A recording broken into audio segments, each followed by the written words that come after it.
Hello friends. आज हम बात करेंगे 7th क्लास की ज्योग्राफी। चैप्टर का नाम है मानव पर्यावरण अन्योन क्रिया उष्णकटिबंधीय एवं उपोष्णकटिबंधीय। यानी कि उष्णकटिबंधीय एवं उपोष्णकटिबंधीय प्रदेश पे बात करेंगे और मानवीय पर्यावरण के बारे में पढ़ेंगे। ठीक है, इसमें अमेजन बेसिन में जीवन, अमेजन बेसिन जो कि अमेरिका में है, उसके बारे में हम पढ़ेंगे। दक्षिण अफ्रीका में अमेरिका में है। और फिर हम पढ़ेंगे भारत के गंगा ब्रह्मपुत्र बेसिन के बारे में। ठीक है, तो चलिए हम एक एक पॉइंट देखते हुए चैप्टर शुरू करते हैं। फ्रेंड्स, वीडियो डालने में मुझे थोड़ा लेट हो गया, सॉरी उसके लिए। कुछ प्रॉब्लम हो गई थी जिस कारण मैं वीडियो नहीं डाल पा रही थी, तो सॉरी। चलिए हम वीडियो स्टार्ट करते हैं। पहला क्या है इसमें, देखिए चैप्टर का नाम क्या है, मानव पर्यावरण अन्योन क्रिया उष्णकटिबंधीय एवं उपोष्ण प्रदेश। ठीक है, अब उष्णकटिबंधीय उपोष्ण प्रदेश में थोड़ा सा फिर से आपको समझा देती हूँ। मैं आपको बता चुकी थी कि ये जो आप 6th क्लास की ज्योग्राफी का जो मैंने डाल दिया है, शुरू में जो मैंने चैप्टर्स डाले हैं उसमें जाके आप देख सकते हैं। उष्णकटिबंधीय और उपोष्णकटिबंधीय, शीतोष्णकटिबंधीय, ये सारा मैं आपको बहुत अच्छे से बता चुकी हूँ। ठीक है, अब ये देखिए उष्णकटिबंधीय क्षेत्र कौन सा होता है। उष्णकटिबंधीय क्षेत्र होता है भूमध्य रेखा के आसपास। ये पृथ्वी है, मान लीजिए इसको पृथ्वी। भूमध्य रेखा यानी कि 0 डिग्री देशांतर के आसपास कुछ क्षेत्र है, उसे उष्णकटिबंधीय क्षेत्र कहते हैं। ठीक है, उसमें उष्णकटिबंधीय वर्षावन कहाँ पे पाया जाता है, 10 डिग्री उत्तर से 10 डिग्री दक्षिण तक उष्णकटिबंधीय वर्षावन पाया जाता है। उपोष्णकटिबंधीय उससे ऊपर का क्षेत्र होता है, यानी कि कर्क रेखा, यहाँ पे कर्क रेखा है, यहाँ पे मकर रेखा है। ठीक है, 23.5 डिग्री उत्तर में कर्क रेखा होता है, 23.5 डिग्री दक्षिण में मकर रेखा है। कर्क रेखा से उत्तरी ध्रुव वृत्त और मकर रेखा से दक्षिणी ध्रुव वृत्त के एरिया को हम क्या बोलते हैं, उपोष्णकटिबंधीय क्षेत्र। तो हम इसी के बारे में पढ़ेंगे कि कहाँ पे कौन सा क्षेत्र आ रहा है जिसमें हमारे जलवायु में, जंगलों में और हर चीज में क्या परिवर्तन होता है, उससे क्या क्या चीजें हमें देखने को मिलता है। ठीक है, तो चलिए हर चीज आप जैसे ही मतलब अलग अलग क्षेत्रों में जाएंगे, अलग अलग कटिबंधीय क्षेत्रों में जाएंगे तो आपको पेड़ पौधे भी अलग अलग देखने को मिलेंगे। ठीक है, तो सबसे पहले हम अमेजन बेसिन के बारे में पढ़ते हैं। अमेजन बेसिन में जीवन किस प्रकार का है, अमेजन बेसिन क्या है, अमेजन बेसिन है कहाँ। अमेजन बेसिन दक्षिणी अमेरिका में है। फ्रेंड्स देख सकते हैं आप, अमेजन बेसिन कहाँ है, दक्षिणी अमेरिका में है। और ये दक्षिणी अमेरिका के उत्तरी भाग में है। याद रखिएगा, अमेजन बेसिन दक्षिणी अमेरिका के उत्तरी भाग में है। आप देख सकते हैं 0 डिग्री अक्षांश, यहाँ पे डिग्री लिखा हुआ है।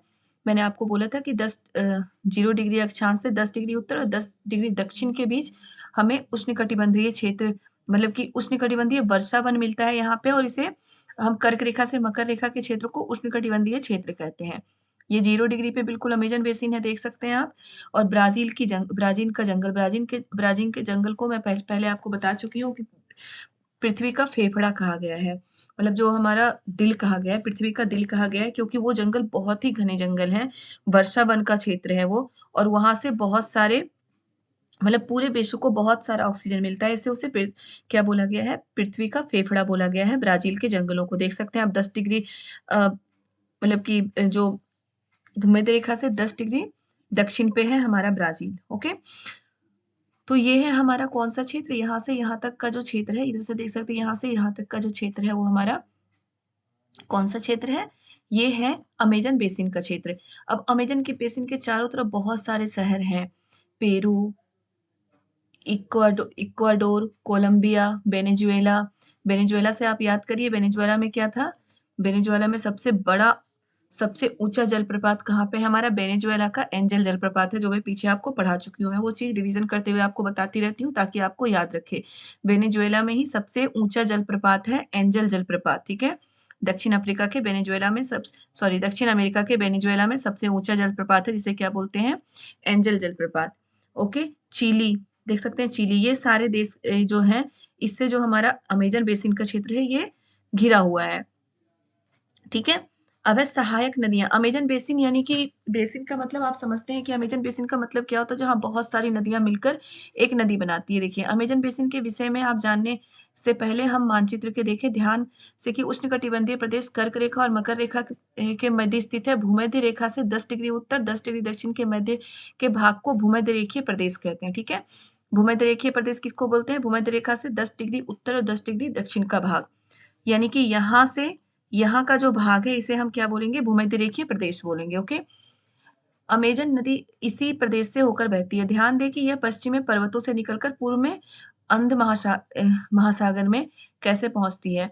ये पश्चिम में पर्वतों से निकलती है और पश्चिम में पर्वतों से निकल के पूरब में ही अंध महासागर में पहुँच जाती है, ठीक है? अब जिस स्थान पर कोई नदी किसी अन्य जल राशि में मिलती है, उसे नदी का मुहाना कहते हैं, ठीक है? नदी का मुहाना किसे कहते हैं? ऐसे क्वेश्चन भी आता रहता है सीटेट में हमेशा कि नदी का मुहाना किसे कहते हैं? जिस स्थान पर कोई नदी किसी अन्य जल राशि में मिलती हो। जैसे कोई नदी है, ये समझ लीजिए कि ये नदी आ रही है यहाँ से, ठीक है? ये नदी ऐसे-ऐसे बह के आ रही है और ये दूसरी नदी में मिल गई, तो इसे हम क्या कहते हैं? नदी का मुहाना, जहाँ पे ये नदी दूसरी नदी में मिल जाती है। अमेज़न नदी में बहुत सारी सहायक नदियाँ मिलकर अमेज़न बेसिन का निर्माण करती है और ये पूरा जो एरिया होता है, इसे हम बेसिन कहते हैं। मतलब नदी का जो बहुत सारी नदियाँ मिलती है और बहुत बड़े क्षेत्र का निर्माण करती है, उसे हम क्या बोलते हैं? बेसिन बोलते हैं। तो इसे हम क्या बोलेंगे? Amazon basin. यदि यह नदी बेसिन ब्राज़ील के भागों, पेरू से के कुछ भागों, बोलिविया, इक्वाडोर, कोलंबिया और वेनेजुएला के छोटे भाग से अपवाहित होती है, ठीक है? यहाँ सभी से ये नदियाँ आकर यहाँ पर मिल जाती हैं। सहायक नदी किसे कहते हैं? ये छोटी नदियाँ होती हैं जो मुख्य नदी से मिलती हैं। मुख्य नदी अपनी सहायक नदियों के साथ जिस क्षेत्र के पानी को बहाकर ले जाती है, वह उसका बेसिन अथवा जल संग्रह क्षेत्र कहा जाता है। अमेज़न बेसिन विश्व का सबसे बड़ा नदी बेसिन है, ठीक है? विश्व का सबसे बड़ा नदी बेसिन कौन-सा है? Amazon basin. ओके, याद रखना है विश्व का सबसे बड़ा नदी बेसिन अमेज़न बेसिन है। कहाँ पे है? दक्षिण अमेरिका के उत्तरी भाग में स्थित है। ओके, और यहाँ आस-पास कौन से क्षेत्र हैं? Chile, Peru, Ecuador, Colombia, Venezuela, ये सब इसे अपवाहित करती है। मतलब यहाँ की नदियाँ इसे अपवाहित करती है, यानी कि यहाँ से नदियाँ बह के अमेज़न के नदी में मिलती हैं और ये बहुत बड़े बेसिन का निर्माण करती है। यहीं पे ब्राज़ील का जंगल भी है जो वि विश्व का फेफड़ा बोला गया है क्योंकि ये बहुत ही घने जंगल हैं यहाँ पे, ओके? अब है जलवायु, यहाँ की जलवायु कैसे होती है? इसमें इम्पोर्टेंट है बेटा यहाँ की जलवायु, यहाँ के पशु-पक्षी, इस तरह की चीज़ें आपको याद रखना है बिल्कुल। अमेज़न बेसिन की जलवायु क्या है? जैसा कि आप जानते हैं कि अमेज़न बेसिन भूमध्य रेखा के पास है, तो आप बहुत अच्छे से इसीलिए मैं कॉन्सेप्ट क्लियर करती जा रही हूँ आपको शुरू से। भूमध्य रेखा के पास है, तो आप ज़रा खुद ही आप मुझे जवाब दे सकते हैं कि वहाँ की जलवायु कैसी होगी? गर्म होगी, ठीक है? वहाँ की जलवायु गर्म होगी बिल्कुल क्योंकि भूमध्य रेखा के पास सूर्य की किरणें बहुत तेज़ पड़ती है। पूरे वर्ष यहाँ वर्षा होती है। मैंने बताया था भूमध्य रेखा के पास क्या होता है, सूर्य की किरणें तेज पड़ती हैं, तो वहाँ पे वाष्पीकरण ही ज़्यादा होगा और वाष्पीकरण ज़्यादा होने के कारण क्या होता है, हर दिन करीब-करीब यहाँ पे बारिश होती है। पूरे वर्ष यहाँ गर्म एवं नम जलवायु होती है। यहाँ पे बारिश होगी ही और बारिश होने के कारण बिल्कुल नमी वाला मौसम होता है। जैसे बारिश के मौसम में हमारे यहाँ होता है ना चिपचिपा सा नमी वाला मौसम, वही अमेज़न बेसिन में होता है, गर्म एवं नम जलवायु होती है यहाँ की, ठीक है? यहाँ का मौसम दिन एवं रात दोनों ही समय लगभग समान रूप से गर्म एवं आर्द्र रहता है। तथा शरीर में चिपचिपाहट महसूस होती है क्योंकि बारिश ज़्यादा होती है तो हमारे जो मतलब कि पूरे वातावरण में वहाँ पे नमी होती है। पानी की जो वायुमंडल है उसमें पानी की मात्रा ज़्यादा होती है जिस कारण क्या होता है नम होती है वहाँ की जलवायु और वहाँ पे चिपचिपाहट वाला मौसम होता है। देखिए ये प्रतिदिन वर्षा होती है और वह भी बिना किसी पूर्व चेतावनी के यहाँ पे बारिश होती ही होती है, ठीक है? अब वर्षा वन, यहाँ का वर्षा वन किस प्रकार है? अमेज़न बेसिन में मैंने आपको बताया था कि वर्षा वन या फिर वर्षा वन को सदाबहार वन भी कहते हैं। ये 10 डिग्री भूमध्य रेखा से 10 डिग्री उत्तर और 10 डिग्री दक्षिण के बीच पाया जाता है, ठीक है? तो यहाँ पे बहुत घने वर्षा वन, सघन वन पाए जाते हैं जिसे हम वर्षा वन कहते हैं। वह इतने सघन होते हैं कि पत्तियों तथा शाखाओं में छत सी बन जाती है। मतलब इतने सघन होते हैं कि वहाँ से ज़मीन तक मतलब वर्षा वन में ज़मीन तक सूर्य की किरणें भी नहीं आ पाती, वहाँ छत सी बन सकती है और यही कारण है कि यहाँ पे वैसे ही पेड़-पौधे ज़्यादा पनप सकते हैं, जिन्हें जो छाया में आराम से पनप सकते हैं। यहाँ की भूमि प्रकाश रहित एवं नम बनी रहती है। यहाँ केवल वही वनस्पति पनप सकती है जिनमें छाया में बढ़ने की क्षमता होती है। परजीवी पौधों के रूप में यहाँ आर्कटिक एवं ब्रोमीलाइड पैदा होते हैं, ठीक है? तो यहाँ पे वैसे ही वर्षावन की विशेषता में बेटा आ सकता है कि वर्षावन की विशेषता क्या है? बहुत सारे पॉइंट देते हैं, उसमें आपको ये हो सकता है कि इसमें वर्षावन की विशेषता क्या नहीं है। तो आपको याद रखना है वर्षावन 10 डिग्री भूमध्य रेखा से 10 डिग्री उत्तर से और 10 डिग्री दक्षिण के बीच होता है, ठीक है? जो अमेज़न बेसिन का वर्षा वन है, 10 डिग्री उत्तर से 10 डिग्री दक्षिण के बीच है। यहाँ पे बहुत घने पेड़-पौधे होते हैं। प्रकाश की किरणें ज़मीन तक भी नहीं आ सकती। वैसे वनस्पति यहाँ पनप सकते हैं जिन्हें छाया में बढ़ने की क्षमता होती है। ओके और परजीवी पौधों के रूप में यहाँ आर्कटिक एवं ब्रोमीलाइड पाए जाते हैं। परजीवी पौधे ऐसे पौधे होते हैं जो नहीं किसी पेड़ पे आपने देखा होगा छोटा सा कोई और पौधा उग गया हो, उसी ही परजीवी पौधा कहते हैं कि वो खुद ज़मीन में ना उगकर किसी दूसरे पेड़ के टहनी में उग जाता है और उसी पेड़ से अपनी पौष्टिक तत्व वो ग्रहण करता है, उसे परजीवी पौधा कहते हैं, ओके। वर्षावन में प्राणी जात की प्रचुरता है, बहुत सारे प्राणी जात अलग-अलग तरीके के पाए जाते हैं वर्षावन में। इससे डायरेक्ट क्वेश्चन आता है, टूकन पक्षी के बारे में डायरेक्ट क्वेश्चन आया था कि टूकन पक्षी कहाँ पे पाया जाता है? तो ठीक है, वर्षावन में कौन-कौन से पक्षी पाए जाते हैं? टूकन, गुंजन पक्षी, रंगीन पक्षित्व वाले, मकाऊ, मकाऊ को देखा होगा आपने बहुत बड़े वो तोता जो पैरट होता है उसके जैसा ही दिखता है, बड़ा-सा होता है बहुत और बहुत ही रंगीन होता है, उसको मकाऊ कहते हैं। एवं भोजन के लिए बड़ी चोंच वाले विभिन्न प्रकार के पक्षी जो भारत में पाए जाने वाले सामान्य पक्षियों से बिल्कुल भिन्न है, ये सारे वर्षावन में पाए जाते हैं। प्राणियों में क्या है? बंदर, स्लॉथ एवं चींटी खाने वाले टैपिर, याद रखिएगा ये टैपिर, ये जो टैपिर है ये चींटियाँ खाती हैं, तो चींटी खाने वाले टैपिर भी वर्षावन में पाए जाते हैं। आपने अगर वो वाली मूवी देखी होगी क्या था वो एनाकोंडा, तो उसमें आपने देखा होगा कि जब कुछ लोग नाव पर से जा रहे थे, तो एक टैपिर ही छोटा-सा होता है, पेड़ की डाल पे बैठ के कुछ खा रहा था, दीमक खा रहा था और जैसे ही एनाकोंडा की उसे थोड़ा-सा भनक लगता है, वो भाग जाता है। ठीक है? तो वही ये टैपिर है, ठीक है? चींटी खाने वाला टैपिर है, ये चींटियाँ और दीमक को खा जाता है। चींटी खाने वाले टैपिर, ये जो टूकन पक्षी, रंगीन पंख वाले पक्षी, ये सब रंग इम्पोर्टेंट है बेटा। बंदर, स्लॉथ और चींटी खाने वाले टैपिर यहाँ मिलते हैं। सरीसृप में कौन है? मगर, साँप, अजगर और एनाकोंडा। ये तो देखिए ये तो नॉर्मल सी बात है कि मगर, साँप, अजगर, अगर वन है, वर्षा वन है, वहाँ पे नदियाँ हैं तो मगरमच्छ तो मिल ही सकता है। तो वहाँ पे साँप और अजगर मिलना भी आम बात है, लेकिन यहाँ पे जो सबसे महत्वपूर्ण है वो क्या है? एनाकोंडा। एनाकोंडा एक ऐसा सरीसृप है जो सिर्फ़ वर्षा वन में ही पाया जाता है और ये इतने बड़े होते हैं कि ये बड़े-बड़े जानवरों को भी खा सकते हैं, ये मगरमच्छ को भी खा सकता है। और एक यहाँ की और विशेषता क्या है कि यहाँ मांस खाने वाली पिरान्या मछली पाई जाती है, ठीक है? यहाँ एक पिरान्या मछली पाई जाती है जो मांस खाती है। ओके, तो ये चीज़ जो इसमें महत्वपूर्ण है आप समझ चुके होंगे कि टीपी खाने वाले टैपिर, टूकन पक्षी, गुंजन पक्षी, रंगीन पंख वाले पक्षी, मकाऊ, चींटी खाने वाले टैपिर और एनाकोंडा और मांस खाने वाली पिरान्या मछली, ये सभी कहाँ पाए जाते हैं? ये सभी वर्षा वन में ही पाए जाते हैं। देखिए क्या है ये क्या आप जानते हैं क्या है? ब्रोमीलाइड एक विशेष प्रकार का पौधा है जो अपनी पत्तियों में जल को संचित रखता है। मेढक जैसे प्राणी इन जल के पॉकेट का उपयोग अंडा देने में करते हैं, ठीक है? तो ब्रोमीलाइड आ सकता है कि वो ऐसा कौन-सा पौधा है जो जिसके अंदर मेढक मतलब अंडा देने का उपयोग करते हैं जिस पौधे के अंदर जिसकी पत्तियों में, तो क्या है ये? ब्रोमीलाइड, ओके? अब है वर्षावन के निवासी। वर्षावन में क्या होता है कि पुरुष कम काम करते हैं, औरतें ज़्यादा काम करती हैं। देखिए यहाँ के छोटे लोग वृक्षों को काटकर अपने भोजन के लिए फसल उगाते हैं। यहाँ के पुरुष शिकार करते हैं तथा नदी में मछली पकड़ते हैं, जबकि महिलाएँ फसलों का ध्यान रखती हैं। यानी कि जो फसल उगाए जाते हैं, जो किसान का काम है, कृषक का होती हैं, महिलाएँ करती हैं। अब फसलों में याद रखिएगा कि फसलों में यहाँ पे जो महत्वपूर्ण फसल है कौन-कौन से है? टेपियोका, अनानास और शकरकंद। ये भी इससे भी क्वेश्चन आया है कि जो मतलब वर्षावन के निवासियों का मुख्य भोजन क्या है? तो मुख्य भोजन उनका है, मुख्य आहार है मेनियो, याद रखिएगा ये, जिसे कसावा भी कहते हैं और ये आलू की तरह ज़मीन के अंदर होता है, ठीक है? अब जो वहाँ पे मुख्य फसलें टेपियोका, अनानास और शकरकंद है क्योंकि अब यहाँ क्या होता है वहाँ मछलियाँ मिलना इतनी आसान नहीं है, तो जो औरतें होती हैं, महिलाएँ ही उगाई साग-सब्जियों से अपने परिवार का भरण-पोषण करती हैं। और वहाँ पे कृषि किस प्रकार की होती है? ये क्वेश्चन भी आया था कि कर्तन एवं दहन कृषि कहाँ पे होती है? या फिर तो कहाँ पे होती है? वर्षा वन में, ये क्वेश्चन भी आ चुका है, कर्तन एवं दहन कृषि कहाँ पे होती है? तो वर्षा वन में कर्तन एवं दहन कृषि होती है, जिसे झूम कृषि भी भारत में बोला जाता है, ठीक है? तो वर्षा में किस प्रकार की कृषि होती है? कर्तन एवं दहन कृषि। अब इसके बारे में मैं आपको बता देती हूँ थोड़ा-सा। कर्तन एवं दहन कृषि क्या है कि इसमें पहले पेड़-पौधों को काटा जाता है, फिर उसे जलाकर उसके राख को मिट्टी में मिला देते हैं और वहाँ पे कृषि की जाती है, ठीक है? वहाँ पे फसल उगाया जाता है, वो फसल जब एक बार तैयार हो जाए, तो उन फसलों को काट लिया जाता है और फिर किसी दूसरी जगह वही पूरा प्रोसेस अपनाया जाता है।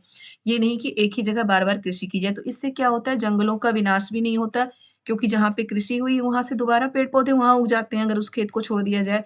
तो ये होता है कर्तन मतलब काटना, दहन कर्तन और दहन कृषि मतलब पेड़-पौधों को जलाकर उसकी राख को मिट्टी में मिलाते हैं, जिससे मिट्टी बहुत उपजाऊ हो जाती है और वहाँ पे फसल उपजाते हैं और एक बार फसल तैयार होने के बाद फिर किसी दूसरे जगह जाके वही पूरा प्रोसेस मतलब उसी तरह की कृषि की जाती है, ठीक है? तो वर्षावन में कर्तन एवं दहन कृषि भी होती है चींटियों की रानी एवं अंडकोष भी खाते हैं। यहाँ के लोग को क्या खाते हैं? चींटियों की रानी एवं अंडकोष, जो अंडकोष होता है उनके अंडे वो भी खाते हैं। अब यहाँ की नकदी फसलें क्या है? मक्का, कॉफी एवं कोको। याद रखिएगा कि मक्का, कॉफी एवं कोको यहाँ की नकदी फसलें हैं। यानी कि जो बेचने के लिए, व्यापार के लिए, जिसे हम वाणिज्यिक फसलें बोलते हैं, उस तरह की फसलें भी वहाँ उगाई जाती है, मक्का, कॉफी एवं कोको। ओके। अब देखिए एक और चीज़ है मलोका की। यहाँ के लोग रहते हैं एक ढलान नुमा, देखिए क्या है, वर्षा वनस्पति घरों की लकड़ी प्रदान करते हैं। कुछ परिवार मधुमक्खी के छत्ते के आकार वाले छप्पर के घरों में रहते हैं, जबकि कुछ लोग मलोका का है। अब ये क्वेश्चन भी आ सकता है कि मधुमक्खी के छत्ते वाले आकार के घरों में कौन से लोग रहते हैं? कहाँ के लोग रहते हैं? तो अमेज़न बेसिन के वर्षा वन के लोग रहते हैं। मलोका, मलोका से रिलेटेड क्वेश्चन आ चुका है कि मलोका क्या है? तो मलोका अपार्टमेंट की तरह जैसे घरों में घर होता है, जिसकी छत तीव्र ढलान वाली होती है। याद रखिए वहाँ की तो छत तीव्र ढलान वाली बनानी ही पड़ेगी, अगर वहाँ डेली ही बारिश हो रही है तो छतें तो तीव्र ढलान वाली बनानी ही पड़ेगी, वरना तो उनकी छतें गिर जाएँगी। ठीक है? तो मलोका और मधुमक्खी के छत के आकार के घर बनाते हैं वहाँ के लोग। मलोका क्या है? अपार्टमेंट जैसा घर होता है, ये इनकी छतें तीव्र ढलान वाली होती है। ओके? अब है आपका गंगा ब्रह्मपुत्र बेसिन। तो बेटा आपको अमेज़न बेसिन समझ में आ चुका होगा। अगर ना समझ में आए कोई भी पॉइंट तो आप मुझे प्लीज़ कमेंट में ज़रूर बताइएगा कि ये पॉइंट समझ में नहीं आया, मैं ज़रूर बताऊँगी आपको आगे। क्योंकि एक भी कमेंट नहीं आता, इसका मतलब मुझे ऐसा लग रहा है जैसे आप सारे पॉइंट समझ रहे हों, और मेरे लिए बहुत खुशी की बात है कि मैं जितना बताना चाह रही हूँ, जो बताना चाह रही हूँ वो पूरे आप समझ रहे हों। ऐसा हो सकता है कोई पॉइंट मुझसे छूट जाए समझाने के लिए, तो प्लीज़ वो मुझसे कमेंट में ज़रूर पूछिए कि ये पॉइंट आपने नहीं समझाया या ये पॉइंट हमारे समझ में नहीं आया, ये दोबारा से हमें बता दीजिए। ओके? अब देखिए, यहाँ पे देखिए थोड़ा-सा दिया गया है कि जो वर्षा वन है वो भी अब काटा जा रहा है। पहले इतना घना था, फिर कम, और अब बहुत ही कम रह गए हैं वर्षा वन, ठीक है? अब गंगा ब्रह्मपुत्र बेसिन देखते हैं। गंगा ब्रह्मपुत्र बेसिन हमारे भारत में है, सबको पता होगा, और इसकी सहायक किन 2 नदियों से मिलकर बनी है? गंगा तथा ब्रह्मपुत्र। नाम से ही पता चलता है गंगा तथा ब्रह्मपुत्र की सहायक नदियाँ मिलकर भारतीय उपमहाद्वीप में गंगा ब्रह्मपुत्र बेसिन का निर्माण करती है। बेटा उपमहाद्वीप का मतलब आपको पता है, मैं पहले भी बता चुकी हूँ, पहले की वीडियो में ये आपको समझा चुकी हूँ कि उपमहाद्वीप किसे कहते हैं? जिसके 3 ओर पानी और 1 ओर पहाड़ हो, उसे हम उपमहाद्वीप कहते हैं। इसलिए भारत को उपमहाद्वीप कहा गया है, और जो भूमि चारों ओर पानी से घिरा हुआ हो, उसे द्वीप कहते हैं, ठीक है? भारत के 2 द्वीप समूह हैं, अंडमान निकोबार और लक्षद्वीप, ठीक है? चलिए मैं पीछे का थोड़ा-सा बताते हुए चलती हूँ ताकि आपका क्लियर होता जाए। अब देखिए गंगा ब्रह्मपुत्र नदी कहाँ पे है? भारत में है, और इसकी कौन-कौन सी नदियों से मिलके बनी है? गंगा तथा ब्रह्मपुत्र की सहायक नदियाँ। कोई भी बेसिन बनाने के लिए कई सहायक नदियाँ होती हैं। तो गंगा तथा ब्रह्मपुत्र की सहायक नदियों से मिलकर गंगा ब्रह्मपुत्र बेसिन बनी है। यह बेसिन उपोष्ण में 10 डिग्री उत्तर से 30 डिग्री उत्तर अक्षांश के मध्य स्थित है। ठीक है? उपोष्ण कटिबंधीय 0 डिग्री अक्षांश से ऊपर 10 डिग्री उत्तर से 30 डिग्री, यानी कि कर्क रेखा से थोड़ा ऊपर चला जाता है ये, ठीक है?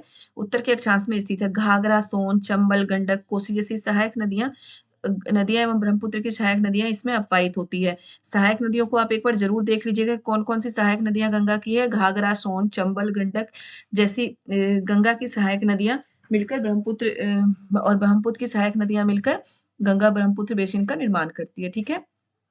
गंगा एवं ब्रह्मपुत्र के मैदान पर्वत एवं हिमालय की गिरिपात तथा सुंदरबन डेल्टा इस बेसिन की मुख्य विशेषता है। सुंदरबन डेल्टा इस बेसिन की मुख्य विशेषता है, यानी कि सुंदरबन डेल्टा, इसे याद रखिएगा कि वहाँ एक सुंदरबन डेल्टा उसे क्यों बोला गया है? क्योंकि वहाँ सुंदरी नाम का एक वृक्ष पाया जाता है, और उसी वृक्ष के नाम से उस जगह का नाम सुंदरबन डेल्टा पड़ा है, ठीक है?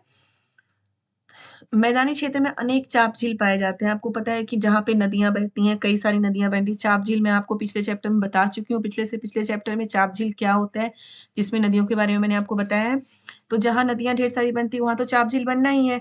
तो मैदानी क्षेत्र में कई चाप झील पाए जाते हैं, जहाँ की जलवायु मुख्यतः मानसूनी होती है। यहाँ की जलवायु तो मानसूनी, भारत की जलवायु मानसूनी जलवायु है।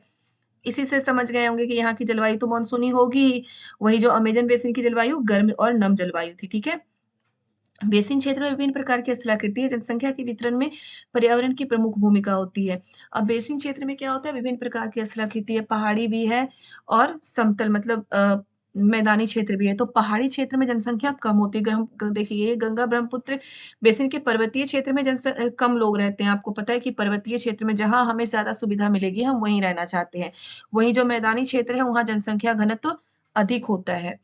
वहाँ जनसंख्या घनत्व अधिक होने का क्या कारण है कि वहाँ हमें पानी की सुविधा मिल रही है, हर तरह की सुविधाएँ मैदानी क्षेत्रों में मिल जाती है और पहाड़ी क्षेत्रों में सुविधाएँ हमें कम मिलती हैं। यहाँ उगाई जाने वाली अन्य फसलें क्या है? गेहूँ, मक्का, ज्वार, चना एवं बाजरा। ठीक है, गंगा ब्रह्मपुत्र बेसिन में कौन-कौन सी फसलें उगाई जाती है? गेहूँ, मक्का, ज्वार, चना और बाजरा। गन्ना एवं जूट जैसी नकदी फसलें। गंगा ब्रह्मपुत्र बेसिन में नकदी फसलें क्या है? गन्ना और जूट। ओके, याद रखिएगा। ऐसी नकदी फसलें यहाँ उगाई जाती है। विभिन्न भू आकृतियों के अनुसार वनस्पति में भी भिन्नता पाई जाती है। गंगा ब्रह्मपुत्र के मैदानों में सागवान, साखू एवं पीपल के उष्णकटिबंधीय पर्णपाती भी पेड़ भी पाए जाते हैं। आपको पता है ये जो पेड़ों के बारे में, जंगलों के बारे में, उष्णकटिबंधीय वर्षा वन, पर्णपाती वन, ये मैं आपको पहले बता चुकी हूँ। तो जो 10 डिग्री उत्तर भूमध्य रेखा से 10 डिग्री उत्तर से 23.5 डिग्री उत्तर में उष्णकटिबंधीय पर्णपाती वन पाए जाते हैं। मैं आपको बता चुकी थी। तो यही चीज़ देखिए यहाँ फिर से आया है। तो आप इसीलिए मैं आपको बार-बार बोलती हूँ, कॉन्सेप्ट क्लियर रखिए कि जो ये आपका अक्षांश एवं देशांतर, मैं सोच रही हूँ कि अक्षांश एवं देशांतर का एक पूरा वीडियो मैं अलग से बना के अच्छे से समझाऊँ। वैसे मैं पहले समझा चुकी हूँ, लेकिन फिर भी एक पूरा वीडियो मैं आपको समझाऊँ ताकि एक-एक चीज़ उसमें क्लियर हो जाए। तो वो मैं ज़रूर करूँगी, कोशिश कर रही हूँ मैं वो भी करने का, वो ज़रूर बनाऊँगी मैं।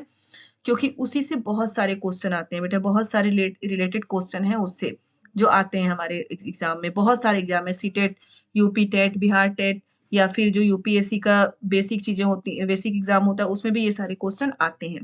ठीक है? यूपीएससी के लिए भी बेसिक जो हमें क्लियर करना है, उसके लिए हमें यही पढ़ना पड़ता है। अब डेल्टा क्षेत्र में मैंग्रोव वन पाए जाते हैं। याद रखिएगा कि मैंग्रोव वन कहाँ पाया जाता है? तो mangrove one Ganga Brahmaputra basin में पाया जाता है। मैंग्रोव वन क्या होता है? मैंग्रोव वन ना वहाँ पे जो पेड़-पौधे होते हैं, वो नमकीन पानी में पेड़-पौधे पाए जाते हैं, इसलिए उसको मैंग्रोव वन बोला गया है।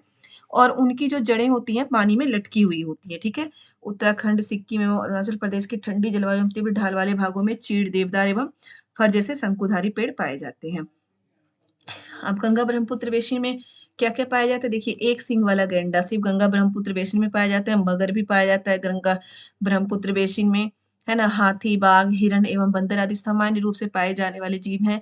एक सींग वाला गैंडा जो इम्पोर्टेंट है, मगर, हाथी, ये सब तो आपको पता ही होगा कि ये सब यहाँ पाए जाते हैं, हाथी, बाघ, हिरण।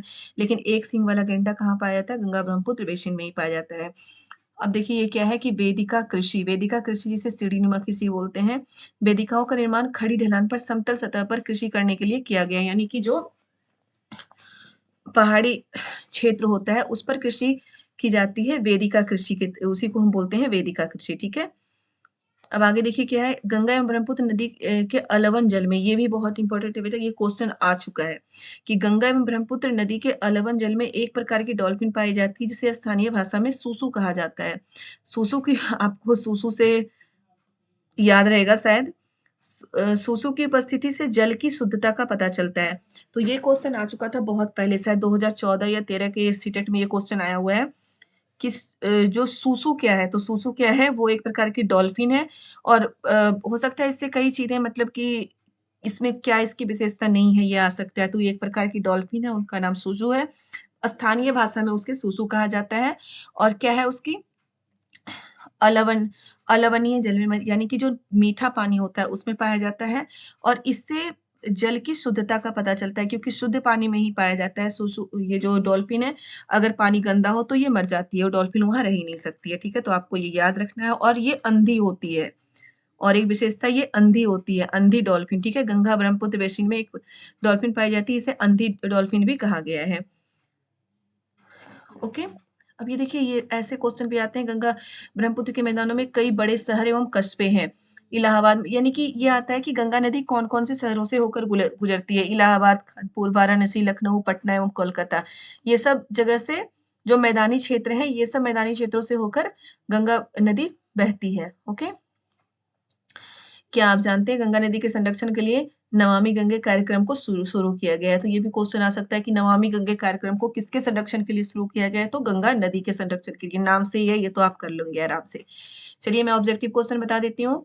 टूकन क्या है? टूकन एक प्रकार का पक्षी है। ओके। मैनीयोक कहाँ का प्रमुख भोजन है? अमेज़न का प्रमुख भोजन है। कोलकाता किस नदी के तट पर स्थित है? हुगली नदी के तट पर स्थित है। देवदार एवं फर किसके प्रकार हैं? शंकुधारी वृक्ष के। बंगाल टाइगर कहाँ मिलते हैं? डेल्टा क्षेत्र में, गंगा ब्रह्मपुत्र के डेल्टा क्षेत्र में। सूती कपड़ा कहाँ है? गंगा के मैदानों में इस्तेमाल किया जाता है। मलोका, ढालू छत, पिरान्या। पिरान्या क्या है? मछली है। रेशम कीट पालन, कांजीरंगा, असम। ओके, तो ये सारा हो चुका है बेटा। ये चैप्टर मैंने आपको करा दिया। तो